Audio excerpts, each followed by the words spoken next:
Gurudev says, through his god brothers, he understood the glories of Guru Maharaj. Through Guru Maharaj, we understood how exalted Srila Prabhupada was. And I can tell you the same way. You really want to understand how great Srila Gurudev is, Srila Bhakti Sudhir Govinda Dev Goswami Maharaj? Then you can come and talk to me about it. And I'll tell you what I know about him, if you're interested in that kind of thing.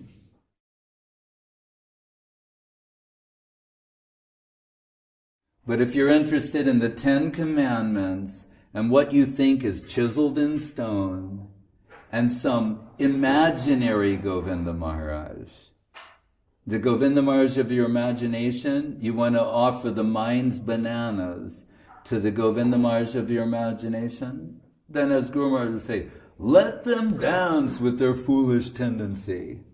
I won't waste my time with that. But if people want to understand something about Srila Gurudev's ecstatic interior, we have the kokil here. Why does the kokil remind me of him? We're in Navadip, we hear the kokils. Up, up, up, up. He said, oh, it's two males competing for the affection of a female. So they're going like, listen how sweet I can do it. No, I can do it sweeter, sweeter, sweeter, sweeter, sweeter, sweeter. Right? And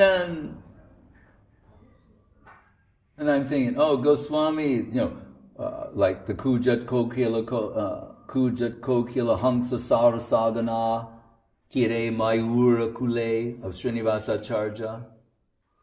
They're always talking about the kokil, and we know it's the parakia symbol. The kokil lays their eggs in another bird's nest, and the other bird raises them thinking they're their own. It's a symbol of parakia.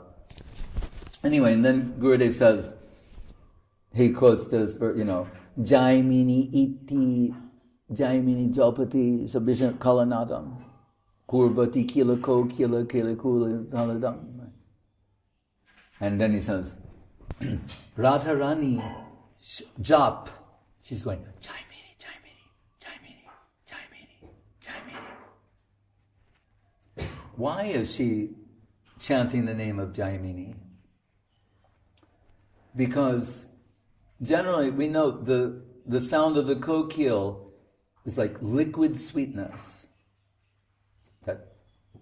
Thank you. Liquid sweetness. And it's reminiscent of the voice of Krishna. Sometimes Radharani's voice is compared to a kokil. It's just liquid sweetness is the sound of the kokil. And what does they do? It gets sweeter and sweeter and sweeter. It just keeps getting sweeter. So you would think, like the neophytes, the nectar hounds, who want sweet things, that hearing the kokil should make you feel happy. But Radharani is going, Jaimini, Jaimini, Jaimini, Jaimini, Jaimini. In a very desperate way, fervently, she's chanting Jaimini. Why? Because Gurudev explained, it is their tradition that the girls of Vrindavan, everybody in Vrindavan, that it is said that when there's thunder and lightning, that to protect yourself from being struck by lightning, you should take the name of Jaimini Rishi. So when it's like in the sky, you go Jaimini, Jaimini, and you won't get struck by lightning. So everybody chants the name of Jaimini Rishi. But why is Radharani chanting his name? Because in the Viraha Bhav, separation, like Das Goswami, Govardhan is the python coming to swallow him, Radhakund is the tiger's gaping jaws, and separation from Krishna, the sweet sound of the kokil that's reminiscent of the voice of Krishna is like lightning striking your heart. That's why she's going, Jaimini, Jaimini. Save me from being struck by the lightning of the sweetness of the voice of the Kohil that's breaking my heart.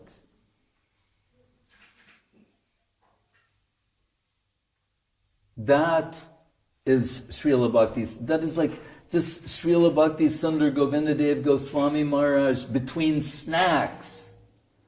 But you saw the snack and want to talk about the snack. That's what I find disappointing. And a snack is okay, and all of that is okay and fine and well and good. But to miss this other thing, which is the actual wealth of Chaitanya Saraswat Mat, is worrisome. And I'm not going to let up. I'm going to hold your feet to the fire. I'm sorry. Steve Jobs made his employees cry, and that's why you've got an iPhone in your pocket. But that's not how this works. There are little girls in the spiritual world who are crying, and I care about them. And they're crying for another reason. And that, Guru Maharaj, Rupa Goswami says in his sloka, that Radharani, usually she's crying, but stops after a while in separation. But this time, she cannot stop crying. And the Guru Varga of Vrindavan are upset. Who are the Guru Varga? Nanda, Jashoda, Purnamasi, others. And everyone is afraid Radharani is going to leave the world. Right? The 10th stage of separation is death. So, they're wondering what to do.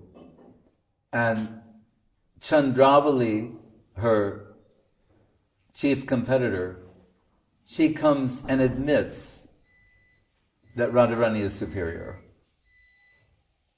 And says, actually, if you do this, if you commit suicide, then none of us have any hope of ever seeing him again. We know you have the power to bring him back here. I don't have it, they don't have it, but you do. You alone have that power. And if we lose you, even though I compete with you all the time, if we lose you, we've lost everything. So I admit it, you're superior, and I'm begging you at your lotus feet, don't do this. And then we're told, mysteriously, Srimati Radharani stops crying. And then all of her tears spring out of the eyes of her servitors. Now they're all crying incessantly, and she's happy. And that's what this is all about. It's time for all of this. Stop making Govinda Maharaj cry. Let him be happy, and let all of his tears be transferred. You've got to start crying. That's my message to you. As the sincere followers and disciples of Srila Govinda Maharaj, it's time for you to shed tears. Jai Om Vishnupad Srila Bhakti Sudhir Govinda Dev Goswami Maharaj Avirbhav Mahamahotsav Titi Ki Jai Srila Bhakti Rakha Sridhar Dev Goswami Maharaj Ki Jai